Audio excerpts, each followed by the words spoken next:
last mile, ensuring reproductive health for population displaced by crisis. This will be the topic. Thank you.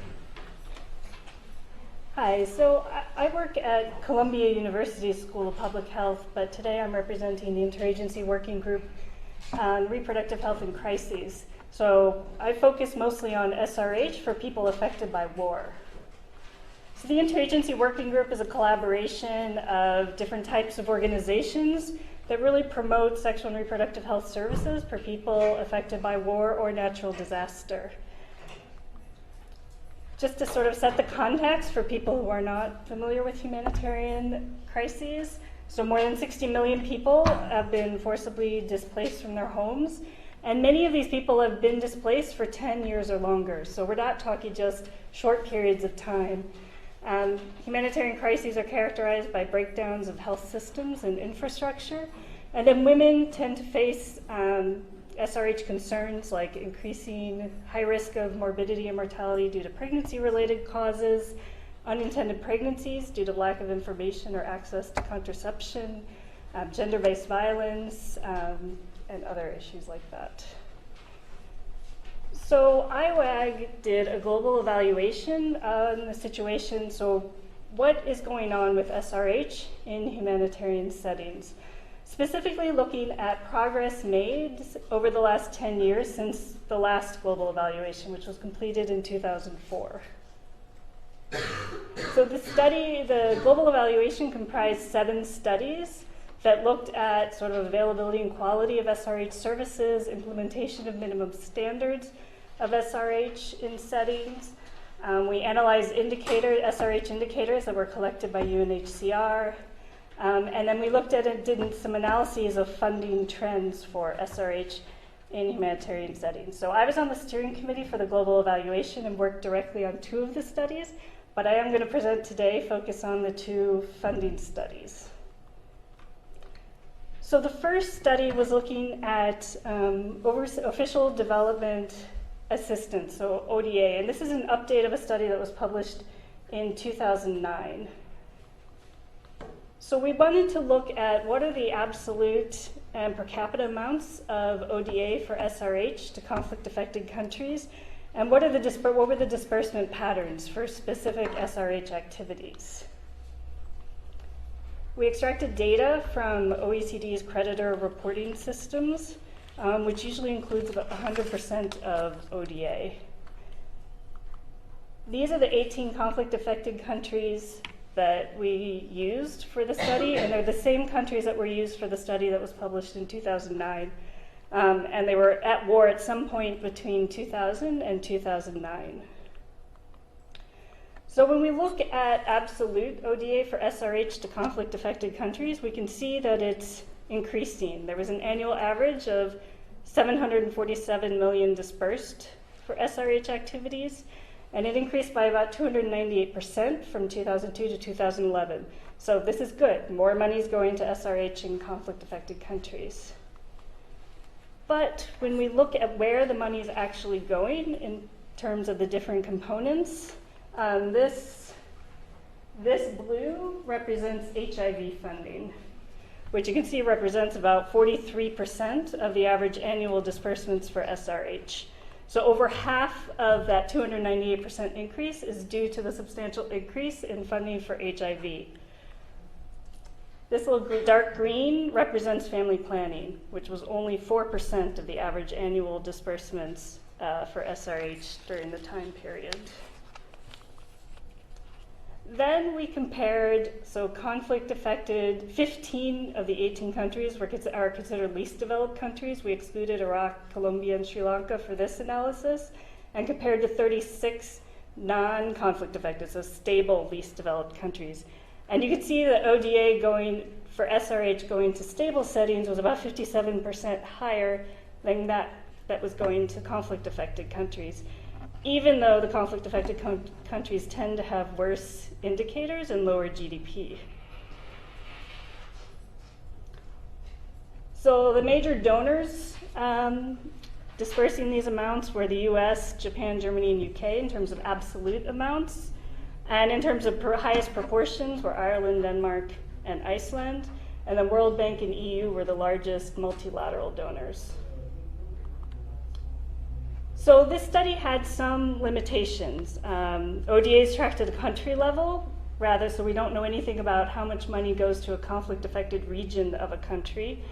And specifically, there's no purpose code in the credit reporting system for gender-based violence, which is a significant issue in conflict-affected countries. So to complement that study, we decided to look at humanitarian funding appeals to see through the UN system. So humanitarian appeals are launched when needs in the country are greater than the country's government can handle on their own.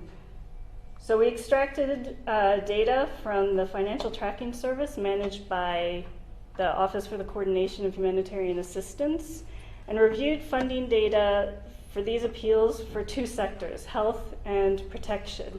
And then we categorized proposals that were submitted for those two sectors into sort of general SRH, maternal and newborn health, family planning, STIs and HIV, and then SRH-related GBV.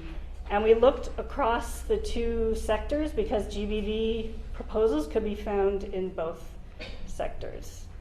And then we looked at sort of adolescents and sort of people access to care for people with disabilities as cross-cutting issues across the two. So of the about 11,000 proposals that were issued, just over a third of them include some component of SRH.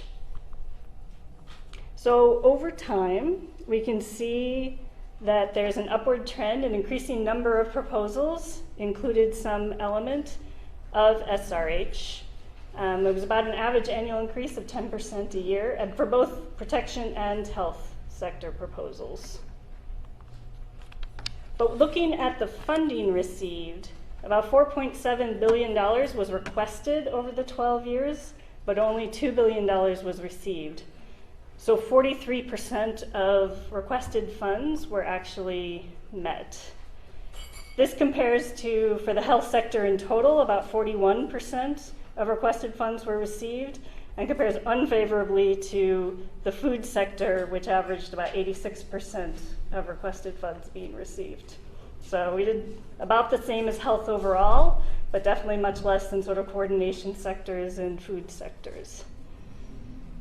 But when we look at which SRH activities receive the most funding, maternal and newborn health accounts for, so 56% of the proposals included elements of maternal and newborn health, while only 15% included any element of family planning.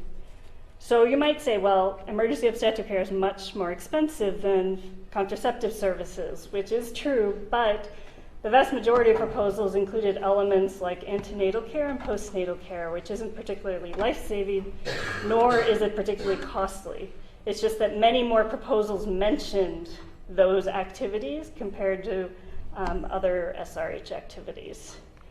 Family planning proposals in general were the least detailed, the fewest in number, and then they received the lowest absolute amount of money compared to the other sectors. There were, out of those 11,000 proposals I mentioned, 13 mentioned post-abortion care, and none mentioned abortion at all. So there's been some progress, we can say, since the last global evaluation. There's an absolute increase in ODA to conflict-affected countries. Increasing percentages of proposals are including components of SRH. This suggests that humanitarian agencies are increasingly aware of the need and responding to the needs to implement SRH services. But some gaps remain. The majority of the ODA increase was for HIV funding, and there are still large funding inequities between conflict-affected and stable settings. And so these findings, in combination with actually all the other studies, show that there's still quite limited attention given to contraceptive services and abortion in humanitarian settings. So while things are improving, we're still quite far behind on these two elements. And just kind of sort of conclusion recommendations. ODA should reflect the higher SRH needs in conflict-affected countries. They have worse indicators, they should get more money. SRH for communities affected by war really need to be included in the post-2015 agendas, the SDGs. I think we as a community are doing better this time than we did back when the MDGs were being developed. And just sort of this idea that there's so much of a separation between humanitarian and development agencies, and they need to coordinate much better. So there really is more of a continuum of care from acute emergencies through post-conflict to development. And finally, many of the studies for this global evaluation were published as a supplement in Conflict and Health. That's the link to it last year. Thank you.